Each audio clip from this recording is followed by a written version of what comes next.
Joining us now, the ranking member of House Budget. He's Congressman Jason Smith, and Macro Trends Advisors founding partner. He's Mitch Roschelle. First, it's good to see you both. First to you, Congressman, let's get back to what happened in Brooklyn, New York. Cameras inside the subway station not working. New York pays gigantic taxes. No cops on the subways because of defund police. Is this where we are at? Politics has our Democrat leaders on their back feet. They need to put people and not politics first. Why are Americans being treated like a science project, like statistics in their thought experiment on what they think will help Americans and keep them safe? When is this going to stop? That's a great question, Liz. What we need to make sure is that we fund the police, we fund security, we protect all Americans. But unfortunately, that's not what a lot of these local municipalities are doing. You see that what happened in New York just today. And they're not ruling out a terror attack. So that is still on the table. We're going to monitor the situation closely. Mitch, now to you. Well, the White House messaging again falling down the stairs and out the front stoop. Biden is smashing the glass. So this is what's going on, Mitch. He's announcing an emergency waiver to sell summer ethanol gas blends year-round. We're in the middle of a grain shortage. You're going to spend more money to go the same distance as regular gas because ethanol gets lower miles per gallon. Plus, ethanol ruins engines. It's widely unavailable anyway. Why is this the fix? Because optically it looks like they're doing something when they've done absolutely nothing since this administration took office. Every single policy move that they've made, from runaway deficit spending to eliminating our energy independence, I could go on. I'm sure you have a list that's going to scroll pretty soon, has all been bad policy that's taken us down the road of inflation. And it takes years to fix inflation. You mentioned that it was this high when Ronald Reagan took office. Let's remember, Gerald Ford, 2 presidents earlier, was trying to tackle inflation. But what he did that this administration hasn't done yet is Gerald Ford actually admitted it was a problem. This administration still is pointing fingers. Yeah, we hear you on that. And Congressman, to Mitch Rochelle's point, Senator Joe Manchin is saying enough with the blame game, right? He's saying, when is inflation going to stop? And by the way, with ethanol, it causes more smog. You know, climate activists are really angry at Congressman. There's also this. President Biden and the press secretary, they keep saying it's Putin's price hike when gas is up 50% since Biden took office. Did Putin approve massive inflationary spending and money printing? Did Putin kill the Keystone Pipeline? Did he shut down U.S. energy? Did he stop the leasing of federal lands for fossil fuel development?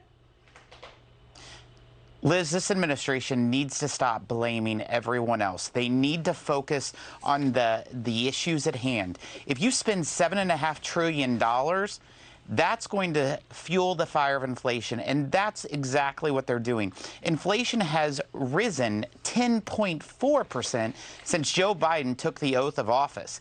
You know, today's numbers was 8.5, but since he's been in office, you're talking about 10.4%. And the solution that this administration has is to spend $73 trillion more in their budget they just released in the last 2 weeks. They have no idea of how they're just fueling the inflation fire, and they just want to continue to spend reckless government money. Yeah, to the congressman's point, you know, Mitch, did Putin ram into the system more government debt borrowing? Did Putin ramp up the money supply 40% over the last 2 years? The San Francisco Federal Reserve says all that government action is responsible for nearly half, 3 percentage points in the rise in inflation. It is skyrocketing under Biden. Is that Putin's fault? No, it's not. And the problem is what Putin's doing right now is going to make it even harder to fix things. If we have a worldwide grain shortage, the cost of everything from feed for cattle to bread on the table is going to be expensive.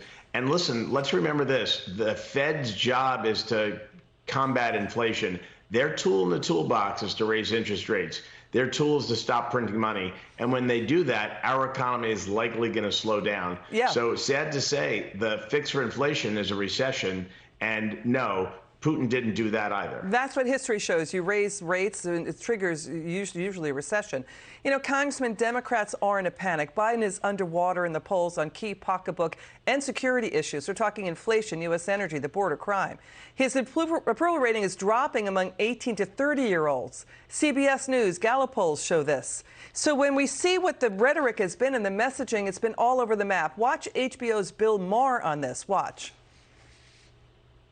We have problems we haven't had in a very long time, like inflation. Yes. So, and certainly we have been running up the debt, but not the levels that we have in recent years, where we just sort of went, oh, numbers don't mean anything, and now they write it like it's the dinner check. Right. Just,